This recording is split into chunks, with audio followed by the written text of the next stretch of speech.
Hello and welcome to the JB&M Sports Fanatic channel, guys. Let's get right to it. So, yeah, the Chicago Bears have announced that rookie quarterback out of Ohio State, Justin Fields, is going to be the Bears' starting quarterback moving forward. Now, we repeatedly heard Matt Nagy talk about how Andy Dalton is his quarterback. Even when Andy Dalton returns, that's his quarterback. But it seems like maybe this decision, I'm speculating here, maybe this decision didn't come directly from him in terms of just maybe, his bosses was like, look, you gotta play Justin Fields. You got to do it. I mean, coming off a win in which they played very good against the Detroit Lions, you want to stick with that, continue to give them an opportunity to go out there and grow.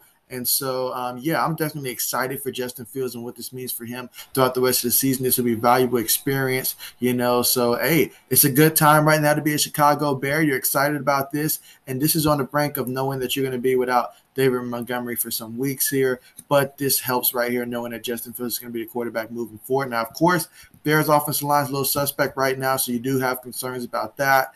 But ultimately, I believe this is going to help Justin Fields in the long run in terms of his development. He's getting experience now, so that's going to speed up the process. So I'm excited for him, guys. Definitely let me know how you guys feel about this right here. Was it the right move to start Justin Fields, in your opinion, moving forward? Should they have went back to Andy Dalton? Let me know your thoughts in the comment section. Certainly looking forward to it. Also, do me a favor and press the thumbs up button and subscribe to the channel if you're not subscribed already. I'm telling you, I produce a lot of sports content, as well as play-by-plays as well. So definitely appreciate you guys and all the support. And with that being said, thank you guys so much for watching, and see you guys next video.